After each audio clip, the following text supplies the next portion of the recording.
पे 1 2 3 4 5 6 7, चलो 7 का भी देख लेते हैं। 7 ईयर्स का है तो यहाँ पे कैसे होगा, और आपको क्या निकालना है, स्ट्रेट लाइन इक्वेशन निकालना है, लिस्ट स्क्वायर मेथड यूज करना है। तो 7 ईयर्स मतलब वही 0 से 7 का मिडल कहाँ पे आएगा, 2004, सॉरी 4 पे फोर्थ वैल्यू इसका मिडल आएगा, तो उसको मैं क्या बोलता हूँ, 0, सॉरी मजाक मजाक में ज़्यादा ही हो गया। तो उसका वैल्यू कितना रहेगा, 0। तो उसके ऊपर माइनस में, उसके ऊपर उसके नीचे प्लस में।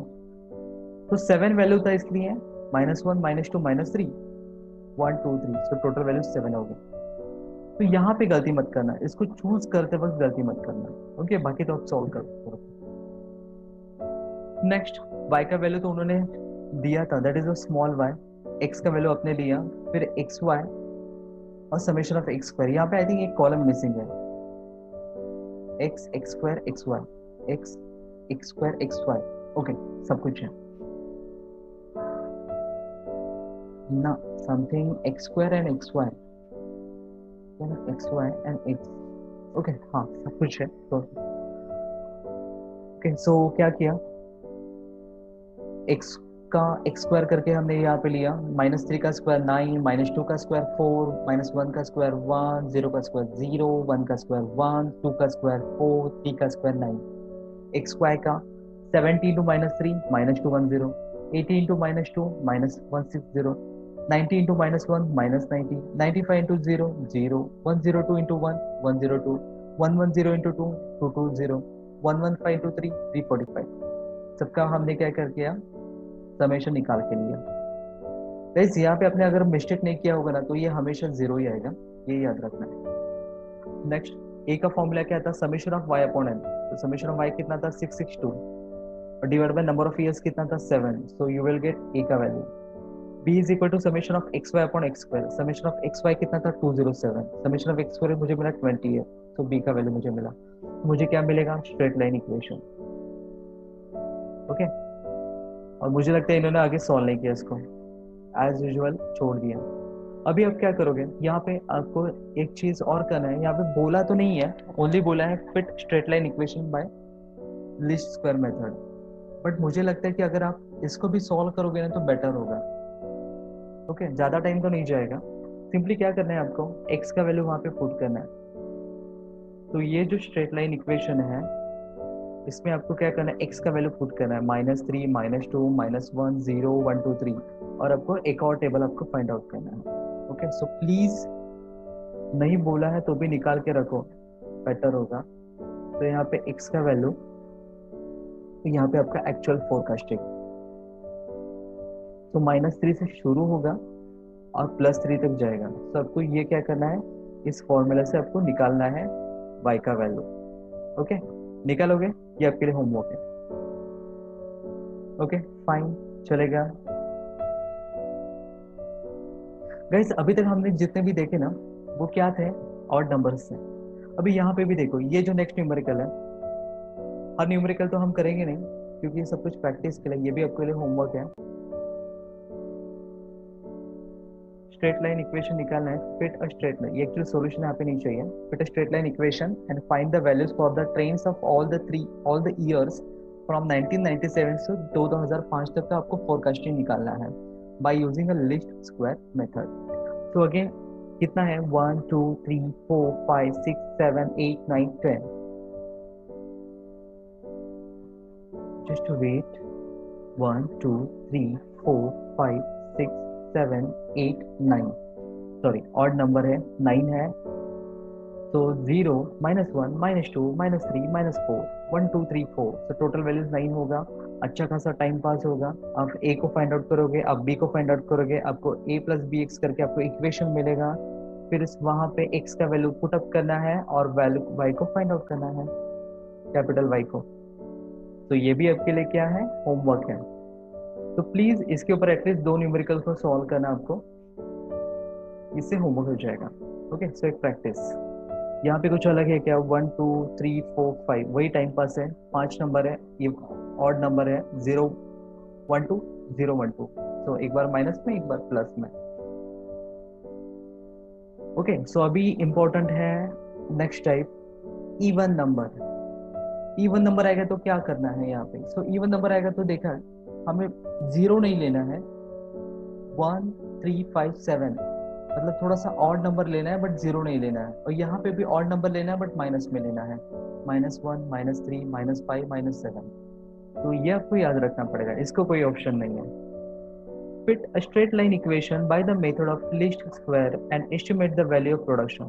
So 1 2 3 4 5 6 7 8 8 ईयर्स का डेटा दिया हुआ है और इवन नंबर है। तो ईयर्स को मैंने कॉपी किया, जो वैल्यूज था समेशन वाई, सॉरी वाई जो वैल्यू था वो मैंने लिखा। अभी यहाँ पे मजा तो यहाँ पे आता है, एक्स में गलती नहीं करनी है, इवन नंबर है, जीरो नहीं लेना है और ऑड नंबर्स लेने हैं। तो ऑड नंबर क्या है? 1357, पॉजिटिव में 1357। यहाँ पे नंबर्स कितने? 8 है। यहाँ पे नंबर्स कितने? 8 है। तो 1 2 3 4, 1 2 3 4, 4 4 8। तो 1357 माइनस में, पॉजिटिव में 1357। सो प्लीज बच्चा लोग इसको चूज करते वक्त गलती नहीं करनी है। बाकी मुझे आप पे भरोसा है, आप x का x स्क्वायर भी करोगे, आप एक्स वाई भी फाइंड आउट करोगे। ओके, आप तो उसमें उस्ताद हो, आपने M1 M2 M3 M4 निकाल, तो ये कौन सी खेत की मूवी है? ओके, ये भी कर पाओगे। सो फाइनली आपको समेशन समेशन समेशन निकालना है। फॉर्मूला ए का वही है, summation of y upon n। Summation of y कितना था? 734। नंबर ऑफ ईयर्स कितना? 8 है। सो यू विल गेट a का वैल्यू। b का वैल्यू क्या था? Summation of x y 210 divide by summation of x square 168, you will gate b। तो सब कुछ पुट करने के बाद आपको क्या मिलेगा? Standard equation. Okay, next forecasting निकालना है। तो फोरकास्टिंग निकालना है तो आपको क्या करना पड़ेगा? x का वैल्यू पुट करना है। x का वैल्यू आपको पता है, ये टेबल, ये कॉलम, आपको x का वैल्यू उसमें पुट करो, आपको y का वैल्यू मिलेगा। है ना मजेदार? तो एक बार प्रैक्टिस करोगे ना तो आपके लिए सारी बातें काफी सिंपल हो जाएगी। Okay, so the total number of total volume of production expected after 2004 के बाद वो कितना रहेगा? Prediction final value 100.5। सो ये नेक्स्ट मतलब 2005 के लिए ये फोरकास्टिंग होगा। Got it? तो एक और न्यूमेरिकल लेते हैं हम। Fit straight line equation by the method of least square. यहाँ पे चैप्टर पता चल गया, टाइप पता चल गया। Assuming that the same rate of change of continues, what would be the predicted earning for the year 1989? 1989 के लिए आपको प्रोडक्शन सॉरी फोरकास्टिंग करना है। कितना ईयर से? 1 2 3 4 5 6 7 8, अगेन 7 है, सॉरी अगेन 8 है। तो आपको क्या करना है? इवन नंबर 1357 माइनस में 1357 पॉजिटिव में, फिर वही एक्स स्क्वायर करो, एक्स वाई करो, सबका समेशन निकालो, फिर ए का फॉर्मूला से ए निकालो, बी निकालो, स्ट्रेट लाइन इक्वेशन बनाओ, और फिर आपको क्या निकालना है? ओके, आपके लिए प्रेडिक्शन किसके लिए करना है? नेक्स्ट ईयर के लिए प्रेडिक्शन करना है। सो नेक्स्ट ईयर मतलब क्या है यहाँ पे? और देखो 1357 मुझे 1989 के लिए प्रेडिक्शन करना है। तो 1989 का मैं अगर करता हूँ तो जैसे 1357 हुआ तो 1989 के लिए कितना होगा एक्स का वैल्यू? सोचो सोचो कितना होगा? 87 के लिए 5 था, 88 के लिए 7 था, तो 1989 के लिए कितना रहेगा एक्स का वैल्यू? 9। तो उन्होंने यहाँ पे क्या किया? डायरेक्टली पुट करके बोला। ठीक है, उन्होंने ज्यादा उसको टाइम पास नहीं किया, सीधी बात, नो बकवास। उन्होंने जैसे कि हमने पहले किया था, ये पूरा टेबल हमने फाइंड आउट किया था और तब जाके हमने बोला था ये फोरकास्टिंग। यहाँ पे ऐसे उन्होंने नहीं किया, यहाँ पे उन्होंने डायरेक्टली क्या किया? एक्स का वैल्यू 9 लिया तो भी चलेगा। तो गाइस यहाँ पे भी आप ये शॉर्टकट कर सकते हैं। अगर ऑल वैल्यूज के लिए बोला है, सपोज यहाँ पे मैं चेक करता हूँ तो nothing is mention here. So guys यहाँ पे कुछ भी मेंशन नहीं है। अगर ये टेबल बनाते तो भी ओके है, अगर नहीं करते हो डायरेक्टली वैल्यू 7, एक्स का वैल्यू यहाँ पे 7 पुट करते हो तो भी चलेगा, नो प्रॉब्लम। ओके, बट मुझे नहीं लगता ज़्यादा टाइम जाएगा, सब कुछ बना के रखो। तो ये शॉर्टकट भी चलेगा और वो ऊपर वाला टेबल भी चलेगा। तो और कुछ नया है क्या यहाँ पे? हाँ, 1 2 3 4 5 6, 6 है।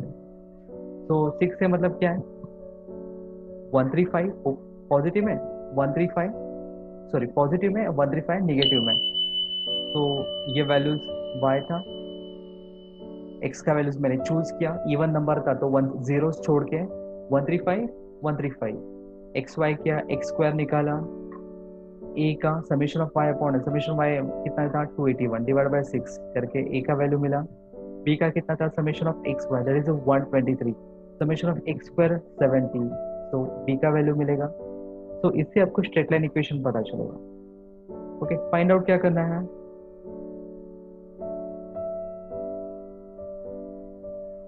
Fit a straight line equation, बाकी कुछ भी नहीं बोला है। बट आप अच्छे बच्चे हो, सॉल्व करके रखो तो मजा आएगा। यहाँ पे उन्होंने सिर्फ स्ट्रेट लाइन इक्वेशन बना के छोड़ दिया, मुझे लगता है 2 मिनट का काम है। एक्स का वैल्यू भी यहाँ पे पुट करो, एक अलग से टेबल निकालो, पता है ना, एक्स और एक्स का वैल्यू पुट करके कैपिटल वाई को फाइंड आउट करना है।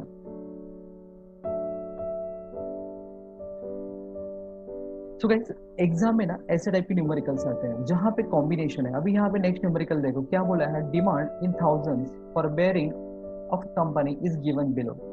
थाउजेंड्स में डिमांड है, forecast for the year 2009 was 75, मतलब फर्स्ट ईयर का उन्होंने फोरकास्टिंग 75 दिया हुआ है और ये एक्चुअल वैल्यूज दिया है थाउजेंड्स में। Estimate the sales forecast for the 2016, मतलब नेक्स्ट ईयर का फोरकास्ट निकालना है by using a least square method. Second, obtain the forecast for the demand for the year 2016 by exponential smoothing method। देखो guys, ऐसे ही type के numericals exam में आते हैं। अगर आपको मुझे 10 मार्क्स देना है तो मैं आपसे 2 मेथड से न्यूमेरिकल को सॉल्व करवाऊंगा। तो यहाँ पे लिस्ट स्क्वायर मेथड भी है और दूसरा एक्सपोनेंशियल स्मूथिंग मेथड भी है, और अल्फा का वैल्यू 0.5 दिया हुआ है। And compare the earlier forecasting. Okay, तो सबसे पहले कितना वैल्यूज है, 1 2 3 4 5 6 7, ऑड नंबर है। ऑड नंबर है मतलब 0 1 2 3 0 1 2 3, एक बार निगेटिव में एक बार पॉजिटिव में। y का वैल्यू दिया है, एक्स स्क्वायर निकालोगे, एक्स वाई निकालोगे, सबका समेशन करोगे, फिर फाइनली a निकालोगे, b निकालोगे, फिर इक्वेशन बनाओगे, और फिर आपको फोरकास्टिंग किसके लिए करना है, आई थिंक 2016 के लिए। तो 2016 मतलब यहाँ पे आगे 14 के लिए है, 14 के लिए 2, 15 के लिए है 3, तो मुझे लगता है 2016 के लिए कितना आएगा, 2016 के लिए 4, एक्स का वैल्यू कितना आएगा 4। ओके, सो ये यहाँ पे पुट करना है आपको। सो यू विल गेट डायरेक्टली कितना मिला, 97,000 units. Case 2 exponential smoothing method में, तो वही अपना फॉर्मूला, पुराना forecasting plus exponential smoothing coefficient plus पुराना वैल्यूज कितना था 77 था। चलो ये काम अच्छा हुआ है कि आपके सामने टेबल है, आपको बार बार रिपीटेड देखना नहीं है पीछे। तो 77 पुराना वैल्यूज माइनस पुराना forecasting is equal to 76। Next, पुराना फोरकास्टिंग 76 प्लस एक्सपोनेंशियल 0.5 माइनस पुराना वैल्यू। समटाइम्स बच्चे क्या करते हैं, करंट वैल्यू को पुट करते हैं, 94 को पुट करते हैं। भाई मुझे करंट नहीं चाहिए, मुझे प्रीवियस डेटा चाहिए। तो previous 88 minus 76, you will gate 82। Next, 82 plus 0.5, पुराना वैल्यू कितना था 94 माइनस पुराना फोरकास्टिंग 82, ऐसे करते हुए आपको सॉल्व करना है। सो गाइस, इसका प्रैक्टिस कर। और 2016 के लिए आपको क्या मिलेगा, 16 के लिए आपको अलग से सॉल्व करना पड़ेगा। पुराना फोरकास्टिंग 93.375, अल्फा का वैल्यू 0.5, पुराना डेटा 90 और ना पुराना, तो you will gate 92,000। Okay, so compare करो, पहले मुझे कितना मिला था 97,000 यूनिट्स लिस्ट स्क्वायर में, और अभी कितना मिला मुझे 92,000। so the forecast made by the least square method is a 97,000. It gives a larger value forecast than exponential smoothing, क्योंकि exponential में कितना आ रहा है 92,000। Thus least square method is the best. Thus least square method is the best and most efficient and fastest method of forecasting estimation. Okay, so ये इतना कुछ नहीं लिखा तो भी चलेगा, मैक्सिमम क्या है मिनिमम क्या है ये डिपेंड करता है सिचुएशन पे। ओके, सो नेक्स्ट क्या दिया है, ओके 10 इयर्स का डेटा दिया हुआ है और फोरकास्टिंग निकालना है 2017 के लिए using appropriate method. How to satisfy the method of adopted is correct. तो 13579 प्लस में 13579 या फिर लेंथी न्यूमेरिकल हो गई है और आपको सॉल्व करना है। ये जो है ना justification, The method of least square method is adopted is correct because it provides a convenient basis for obtaining the line of best fit in series. Also, it is the best method to find the mean deviation between the list data provided. The sum of deviation from the arithmetic mean line is zero, which must fit baseline equation. Thus, obtaining straight line equation becomes simpler, due to which whole set of data can justify in one single equation. इतना कुछ लिखने की बिल्कुल जरूरत नहीं है. Okay, B का paper है, स्कैनिंग होता है, पढ़ने के लिए किसी के पास टाइम नहीं है. आपका आंसर करेक्ट आ गया, जस्टिफिकेशन में लिख दो the least square method is adopted is correct because it is depends upon single equation. और जहां पे आप क्या करते हो, प्रीवियस डेटा प्रीवियस को आप sorry so thus the obtaining straight line equation becomes a simpler, which is a whole set of data can be justified. So इतना कुछ लिखने की जरूरत नहीं, आपको सिर्फ इतना लिखना है, the method of least square adopted is correct because it is depends upon single equation only. So वहां पे कुछ ज्यादा मच नहीं है. ओके, सो गाइज प्लीज इसका प्रैक्टिस करो. नेक्स्ट न्यूमेरिकल भी आप देख लो, ये भी आपके लिए होमवर्क है. तो काफी सारे न्यूमेरिकल्स इसमें अवेलेबल है. तो मैं तो बोलूंगा काफी सारे न्यूमेरिकल्स है, बट 2 ऑड के और 2 इवन के सॉल्व करके देखो तो आपको समझ में आ जाएगा डेटा. आई होप आज का ये सेशन आपको समझ में आया होगा. आप इसका प्रैक्टिस करोगे, आप इसको एंजॉय करोगे. ओके, और मेरा एक सजेशन है आपसे छोटा सा कि please use different pens while writing your notes. आप ग्रीन पेन यूज करो, आप ब्लू पेन यूज करो, आप रेड पेन यूज करो, तो थोड़ा सा आपका नोटबुक अट्रैक्टिव होगा. अदरवाइज पूरा ब्लैक एंड व्हाइट या तो फिर पूरा ब्लू एंड व्हाइट तो मजा नहीं आएगा आपको एग्जाम के टाइम में पढ़ते टाइम. तो थोड़ा सा प्लीज कलरफुल करो. जैसे कि अब मैं आपके साथ शेयर करता हूँ ये नोटबुक को. ये जो मेरा स्टूडेंट है, इसने पूरी तरीके से मतलब 2 पेन यूज करने का ट्राई किया था स्टार्टिंग से ही. तो उसका काफी इंटरेस्टिंग हुआ था, पढ़ने के लिए भी थोड़ा सा बेटर है. कि हाईलाइट क्या किया, हाईलाइट उसने किया रेड पेन से. सो प्लीज आप भी ऐसे कुछ टेक्निक यूज करो. और if you any doubts then kindly ask me. Guys I hope आज का ये वीडियो सेशन आपको समझ में आया होगा. ओके, अगर आपको ये वैल्यूएबल एंड वर्थ लगे देन प्लीज कमेंट बॉक्स में मुझे बताइए कि आपको आज ऐसा कौन सा पॉइंट था जो बुक में क्लियर नहीं हो रहा था, और आपको जो डाउट सॉल्व नहीं हो पा रहा था, बट इस वीडियो के वजह से आपका ये डाउट सॉल्व हो गया और वो जो पॉइंट था वो आपको बेटर तरीके से समझ में आ गया. देन प्लीज मुझे इन्फॉर्म कीजिए, क्योंकि आपका ही इनकरेजमेंट मुझे एक्साइट करेगा न्यू वीडियोस बनाने के लिए. ओके, और अगर आपको कुछ सजेशन भी है, अगर कुछ आपको डाउट्स भी है, तो भी कमेंट बॉक्स में मुझे कमेंट करके मुझे इन्फॉर्म कीजिए कि तो मैं उसके ऊपर काम कर सकता हूँ. आपके सजेशन के ऊपर काम करूंगा तो मैं और भी ज्यादा इम्प्रूवमेंट कर सकता हूँ. Okay, so please comment box में मुझे कमेंट करके बताइए कि क्या आपको समझ में आया, क्या आपको डाउट्स है, क्या इम्प्रूवमेंट्स होने चाहिए. तो वो सारी चीजें शेयर करो. And one more thing, last reminder कि अगर इस चैनल को, डिजिटल एकलव्य इंजीनियरिंग चैनल को अगर अभी तक आपने सब्सक्राइब नहीं किया है देन प्लीज सब्सक्राइब करो, बेल आइकन को प्रेस करो. और हमारा जो इंस्टाग्राम पे है डिजिटल एकलव्य इंजीनियरिंग में, हमारी जो वेबसाइट है, वेबसाइट पे हमने सारी वीडियोस, सारे नोट्स मैंने वहाँ पे फ्री ऑफ कॉस्ट अवेलेबल करके दिए हैं. इवन टेक्स्ट बुक के वीडियोस भी मैंने वहाँ पे कुछ शेयर किए हैं, तो उसका भी बेनिफिट आपको लेना है. सिर्फ आपको ही नहीं लेना है, तो वो सारे लिंक्स को आपको आपके फ्रेंड्स के साथ शेयर भी करना है. ओके, सो यहाँ पे सब कुछ फ्री ऑफ कॉस्ट हो रहा है. आपको एक सिंगल रुपीज भी आपको पे नहीं करना है, बस आपको डेडिकेशन से आपके घर पे बैठ के आपको स्टडी करना है. ओके, इतना तो पक्का कर सकते हो. Okay, have a nice day, good bye, take care, bye bye.